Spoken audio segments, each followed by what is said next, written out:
Worry lines can run deep.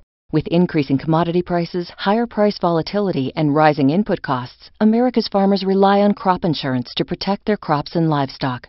Crop insurance, providing peace of mind now and for the next generation of agriculture. Congresswoman, thank you for joining us. Well, thank you for the invitation. Appreciate you taking the time. You are one of the very few Democrats who was elected last November. I think a couple handfuls, 11, 12 of you. 9 of us. We call ourselves the Noble Nine. And you are the class president, so I am understand. Indeed. Why did you decide to run for Congress in the election cycle we've just come out of? Did not obviously favor Democrats well. What was it about this cycle that made you decide, I need to do this? It was really about this district. I grew up in this district. It was an open seat. The former congressperson actually ran for governor, so gave up the seat, so it was an open election.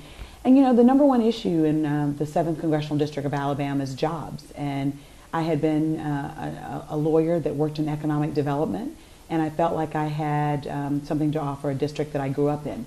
The last time I lived and worked in Washington, D.C., I was actually a summer intern for my congressman from the 7th Congressional District, who was Richard Shelby. Yes. He's now my senator. You're on the Agriculture Committee. Mm-hmm. You're the only freshman Democrat on that committee. What have you taken away from that experience so far? Well, you know, the agricultural needs of my district are pretty great. We actually have a huge catfish farm industry, aquaculture in the 7th Congressional District, very important. And I grew up in rural Alabama, and so my grandfather had a farm and grew sweet potatoes and sugar cane and the like. So, you know, it's a personal interest of mine as well as a really important industry in my district. And my real takeaway from being on the Agriculture Committee is I find it to be one of the few committees that really is bipartisan. And it had that reputation, and I found that to be true. I know that we're about to take up the 2012 Farm Bill, so hopefully I'll see a lot of that bipartisanship in action. But the committee has been both very informative, and it obviously has a real-world practical implications to this district. What do you think your grandfather would think about you serving on the Agriculture Committee, given his background in farming? Yeah, you know, I think that my big daddy would be just thrilled. He passed away 3 years ago at 93 years old, and he was both a preacher and a farmer, and he really taught me the importance of appreciating the land and really understanding both spiritually and otherwise the importance of cultivating and protecting our environment. You're the first African-American female to be elected to Congress from Alabama. Reading your background, your mother was the first African-American woman to be elected to the City Council in Selma, Alabama. What did your parents instill in you? Well, you know, it was the importance of education. My mom and dad were both educators, and they were the first in their families to go to college.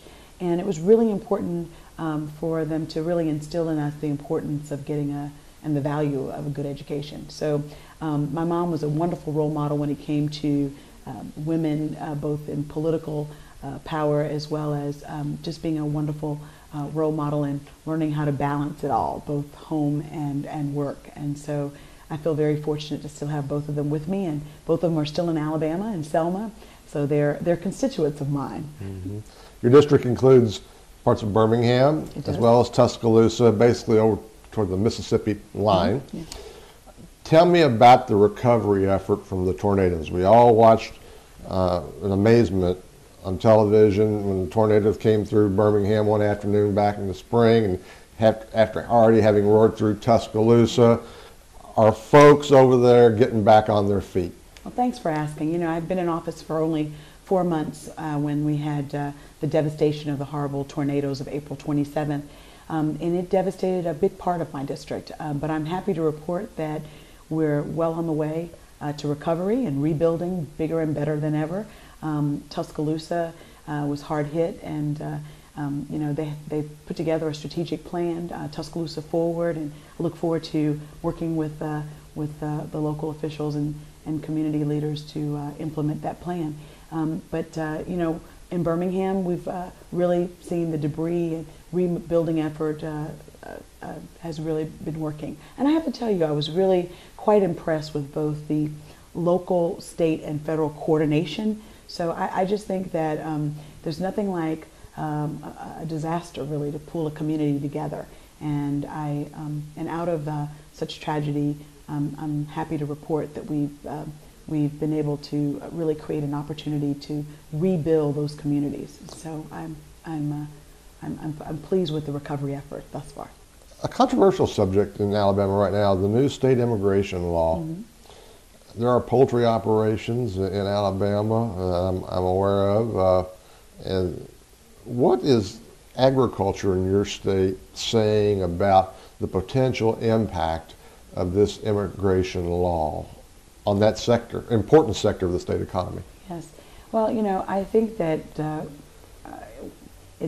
we know that we have a broken national immigration policy that needs to be reformed, and until we in Congress can take that up, states are doing it. And Alabama's recent immigration law has been challenged by the Justice Department. I think that it's been overreaching in a lot of areas. I mean, at the end of the day, to have teachers and Good Samaritans to be enforcers of immigration policy, I think doesn't make much sense, and is definitely not the direction I think we want to go in nationally.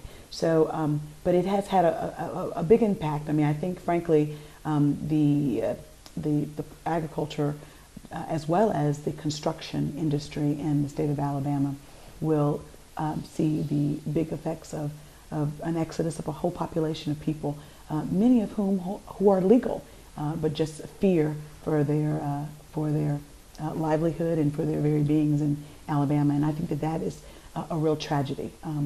So hopefully we will see some national movement on immigration reform.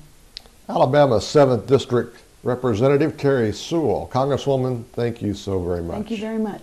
Great visiting.